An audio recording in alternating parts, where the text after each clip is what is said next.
Saturday. Mom was acting extra cheery this morning, and I could tell she had something up her sleeve. At 10 o'clock, she said we all needed to get in the station wagon, and when I asked her where we were going, she said it was a surprise. I noticed Mom had packed sunscreen and bathing suits and stuff in the back of the station wagon, so I thought we must be headed for the beach. But when I asked her if I was right, Mom said the place we were going was better than the beach. Wherever we were going, it was taking a long time to get there, and it wasn't that fun being stuck in the back seat with Roderick and Manny. Manny was sitting in between me and Roderick on the hump. At one point, Roderick decided to tell Manny the hump was the worst seat in the car because it was the smallest and least comfortable. Well, that totally set Manny off. Eventually, Mom and Dad got sick of Manny's crying. Mom said I had to take a turn on the hump because I'm the second youngest, and it was only fair.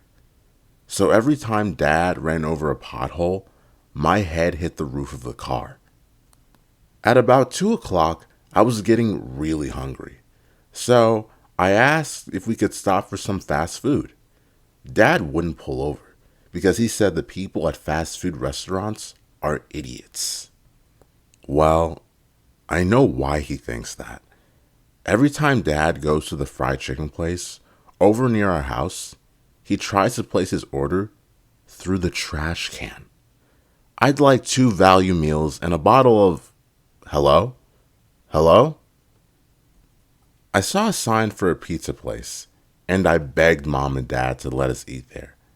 But I guess Mom was trying to save money because she came prepared. I packed healthy snacks. A half hour later, we pulled into a big parking lot, and I knew exactly where we were.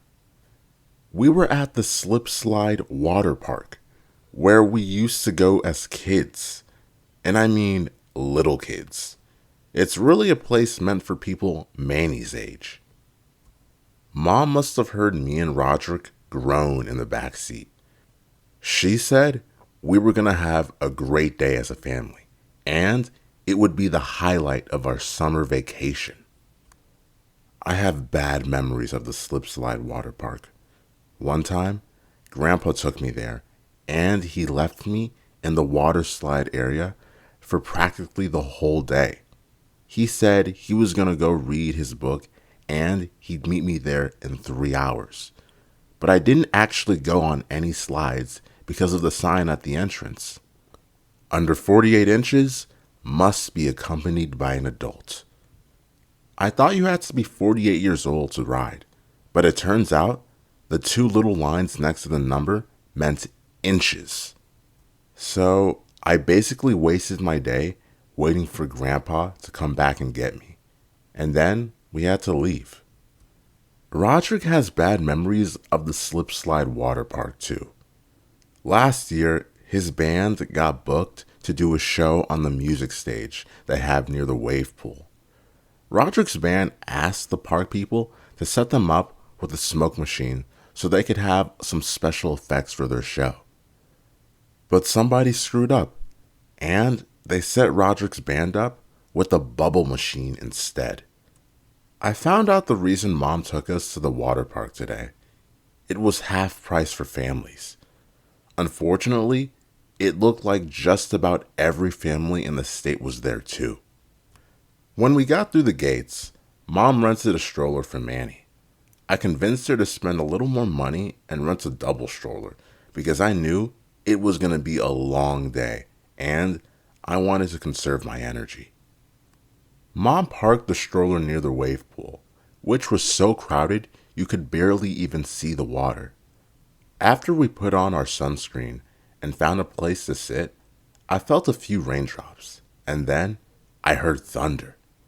Then an announcement came over the loudspeaker. Due to lightning, the Slip Slide Water Park is now closed. Thank you for coming and have a nice day. Everyone hit the exits and got in their cars. But with all the people trying to leave at the exact same time, it was a total traffic jam. Manny tried to entertain everyone by telling jokes. At first, Mom and Dad were encouraging him. Knock, knock. Who's there? Your underwear. Haha, good one, Manny. But after a while, Manny's jokes didn't even make sense. 1, 2, 3, 4, 5. 5 named Clive.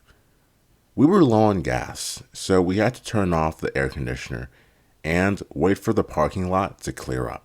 Mom said she had a headache, and she went to the back to lie down. An hour later, traffic finally thinned out, and we got onto the highway.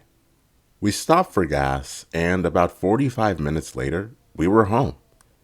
Dad told me to wake Mom up, but when I looked in the back of the station wagon, Mom wasn't there. For a few minutes, nobody knew where she went.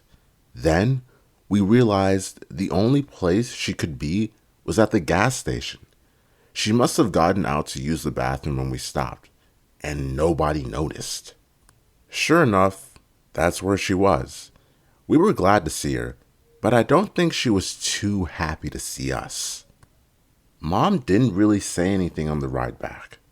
Something tells me she's had her fill of family togetherness for a while, and that's good, because I have too. Sunday. I really wish we didn't go on that trip yesterday, because if we stayed home, my fish would still be alive. Before we left for our trip, I fed my fish, and Mom said I should feed Roderick's fish too. Roderick's fish was in a bowl on top of the refrigerator, and I'm pretty sure Roderick hadn't fed his fish or cleaned the bowl once. I think Roderick's fish was living off the algae growing on the glass. When Mom saw Roderick's bowl, she thought it was disgusting, so she took his fish and put it in my bowl. When we got home from the water park, I went straight to the kitchen to feed my fish, but he was gone, and it wasn't a big mystery what happened to him.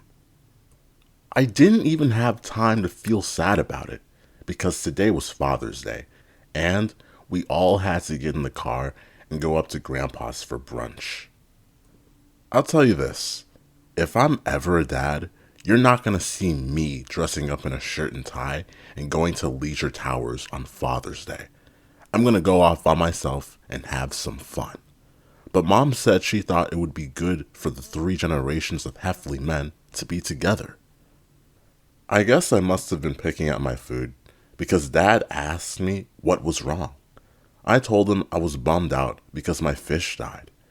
Dad said he didn't really know what to say because he'd never had a pet die before. He said he used to have a dog named Nutty when he was a kid, but Nutty ran away to a butterfly farm. I've heard Dad tell this same story about Nutty and the butterfly farm a million times, but I didn't want to be rude and cut him off. Then Grandpa spoke up and said he had a confession to make. He said that Nutty didn't actually run away to a butterfly farm. Grandpa said what really happened was that he accidentally ran over the dog when he was backing his car out of the driveway. Was that Frank's skateboard? Grandpa said he made up the butterfly farm story so he didn't have to tell Dad the truth, but that now they could have a good laugh over it. But Dad was mad. He told us to get in the car, and he left Grandpa with the bill for brunch. Dad didn't say anything on the way home. He just dropped us off at the house and drove away. Dad was gone for a long time, and I was starting to think maybe he was just going to take the rest of the day for himself. But he showed up an hour later carrying a big cardboard box. Dad put the box on the floor, and believe it or not, there was a dog in there. Mom didn't seem too thrilled that Dad went out and bought a dog without checking with her first. I don't think Dad has ever even bought a pair of pants for himself without getting Mom's okay beforehand. But I think she could see that Dad was happy, so she let him keep it. At dinner, Mom said we should come up with a name for the dog.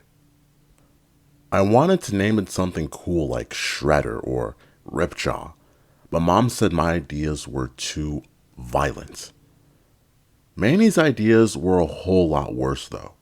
He wanted to name the dog an animal name like elephant or zebra. Zeb for short. Roderick liked the animal name idea, and he said we should call the dog Turtle. Turd for short. Mom said we should call the dog Sweetheart. I thought that was a really terrible idea because the dog is a boy, not a girl. But before any of us could fight it, Dad agreed with Mom's idea. Sweetie for short. I think Dad was willing to go with anything Mom came up with, if it meant he didn't have to take the dog back. But something tells me Uncle Joe would not approve of our dog's name. Dad told Roderick he should go to the mall to buy a bowl and get the dog's name printed on it. And here's what Roderick came back with. Sweaty. I guess that's what you get when you send the worst speller in the family off to do your errands. Wednesday. I was really happy when we got our dog at first, but now I'm starting to have second thoughts. The dog's actually been driving me crazy. A few nights ago, a commercial came on TV, and it showed some gophers popping in and out of their holes. Sweetie seemed pretty interested in that, so Dad said, "Where are the gophers, Sweetie? Where are they, boy?" That got Sweetie all riled up, and he started barking at the TV. Now, Sweetie barks at the TV constantly, and the only thing that gets him to stop is when the commercial with the gophers comes back on. But what really bugs me about the dog is that he likes to sleep in my bed, and I'm afraid he'll bite my hand off if I try to move him. And he doesn't just sleep in my bed, he sleeps right smack in the middle. Dad comes in my room at 7 o'clock every morning to take Sweetie out. But I guess me and the dog have something in common, because he doesn't like getting out of bed in the morning either. So Dad turns the lights on and off to try to make the dog wake up. Come on, Sweetie. Get up. Get up. Get up. Get up. Get up. Yesterday, Dad couldn't get Sweetie to go outside, so he tried something new. He went to the front of the house and rang the doorbell, which made the dog shoot out of bed like a rocket. The only problem was he used my face as a launching pad.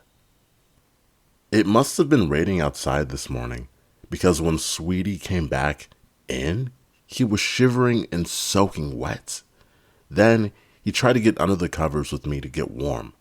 Luckily, the muddy hand has given me a lot of practice with this sort of thing, so I was able to keep him out. Thursday. This morning, Dad wasn't able to get the dog out of my bed no matter what he tried. So he went to work, and about an hour later, Sweetie woke me up to take him outside. I wrapped myself in my blanket and then let the dog out the front door and waited for him to do his business. But Sweetie decided to make a run for it, and I had to chase after him.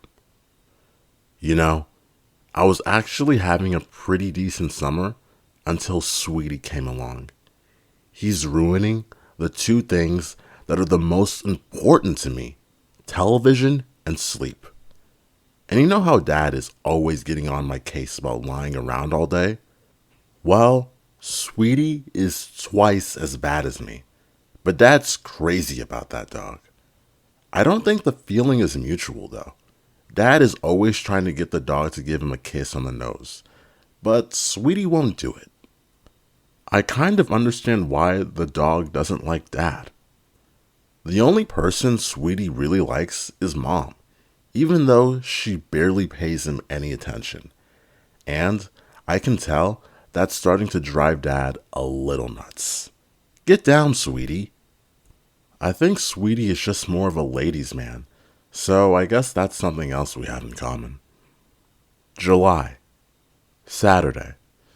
Last night I was working on a new comic to replace Lil Cutie. I figured there would be a lot of competition for the open slot, so I wanted to come up with something that really stood out. I made up this comic called Hey People. That's sort of like a half cartoon, half advice column. I figure I can use it to make the world a better place, or at least a better place for me. Let's see. I guess, When ordering from a fast food restaurant, try to decide what you want before you get to the front of the line. My toenail was so ingrown, it took the doctor an hour to dig it out. When in public, kindly refrain from discussing details of your recent surgery. I figured, since Dad reads the comics, I might as well write a few that were specifically targeted at him. After you're done with your shower, please rinse your hair off the soap. I would have written a bunch of comics last night, but Sweetie was driving me crazy, and I couldn't concentrate. While I was drawing, the dog was sitting on my pillow, licking his paws and his tail, and he was really getting into it. Whenever Sweetie does that, I have to remember to flip the pillow over when I go to sleep. Last night, I forgot, and when I lay down, I put my head right on the wet spot. Speaking of licking, Sweetie finally kissed Dad last night. It's probably because Dad had potato chips on his breath, and I think dogs have an automatic response to that sort of thing. I didn't have the heart to tell Dad that Sweetie had just spent the past half hour on my pillow licking his rear end. Anyway, I'm hoping I can write a few more comics tonight because I'm not going to be able to get any work done tomorrow. Tomorrow's the 4th of July, and Mom is making the whole family go to the town pool. I try to get out of it, mostly because I want to make it through the summer without having to walk past the shower guys. But I think Mom's still hoping to have one perfect family day this summer, so there's no use fighting it. Monday. My 4th of July started out pretty rough. When I got to the pool, I tried to get through the locker room as quickly as I could, but the shower guys were really chatty, and that didn't make it easy on me. Hey Greg, how's the family? Then, Mom told me she left her sunglasses out in the car, so I had to go back through the shower area to the parking lot. I wore Mom's sunglasses on the return trip to make it clear I wasn't interested in conversation, but that didn't work out so good either. Hey Greg, where'd you get those cool shades? Seriously, I wish those guys would just take a shower at home before they came to the pool, because once you see somebody like that, you can never look at them the same way again. Mind if I borrow this chair for a sec? After I got past the locker room, things didn't get a whole lot better. The scene was just about how I remembered it, except more crowded. I guess everyone had the same idea to spend the 4th at the pool. The only time the pool cleared out was when the lifeguard called a 15-minute rest break and all the kids had to get out of the water. I think the idea behind rest breaks is to give adults a little time to enjoy the pool, but I don't know how they're supposed to relax with 300 kids waiting for the break to be over. When I was younger, I used to just swim in the baby pool during a 15-minute rest break, but that was before I knew what went on in there. Mama, I'm peeing. The only area of the pool that wasn't a complete madhouse was the deep end, and that's where the diving boards are. I haven't been in the deep end since I was 8 years old, when Roderick talked me into jumping off the high dive. Roderick was always trying to get me to jump off the high dive, but that tall ladder really scared me. He told me I needed to conquer my fears or I'd never become a man. Then, one day, Roderick told me that there was a clown at the top of the diving board who was handing out free toys, and that got my attention. But by the time I realized Roderick was full of baloney, it was too late. Anyway, today Mom got everyone together to go to the picnic area because they were giving out free watermelon. But I've got a fear of watermelon too. Roderick is always telling me that if you eat the seeds, then a watermelon will grow in your stomach. I don't know if he's telling the truth or not, but school's only a couple of months away, so I'm not willing to take the risk. When it started getting dark, everyone put their blankets out on the lawn to watch the fireworks display. We sat staring up at the sky for a long time, but nothing was happening. Then, someone came on the loudspeaker and said that the show was canceled because someone left the fireworks out in the rain last night, and they got soaked. Some little kids started to cry, so a couple of grown-ups tried to create their own fireworks show. Luckily, the fireworks display at the country club down the road started right about then. It was a little hard to see over the trees, but at that point, I don't think anyone really cared. Tuesday. This morning, I was sitting at the kitchen table, flipping through the comics, and I came across something that almost made me spit out my cereal.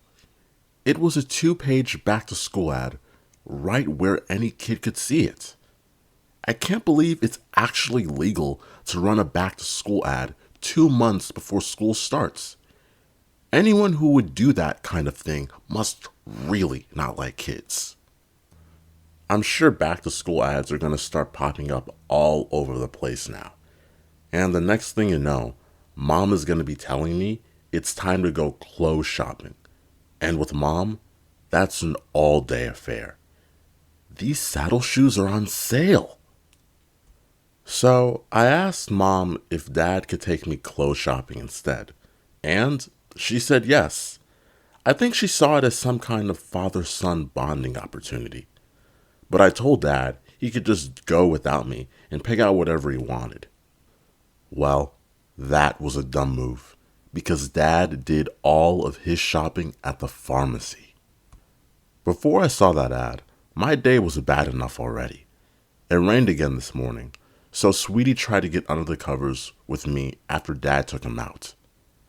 I guess I must have been a little off my game, because the dog found a gap between the blanket and the bed and managed to get through. And let me tell you, there's nothing more terrifying than being trapped under your covers wearing nothing but underwear with a wet dog crawling all over you. I was stewing about the dog and that back-to-school ad when my whole day turned around. Mom had printed out some pictures from the 4th, and she left them lying on the kitchen table. In one of the pictures, you could see a lifeguard in the background. It was a little hard to tell, but I'm pretty sure the lifeguard was Heather Hills. It was so crowded at the pool yesterday that I didn't even notice the lifeguards. And if that really was Heather Hills, I can't believe I missed her. Heather Hills is the sister of Holly Hills, who is one of the cutest girls in my class.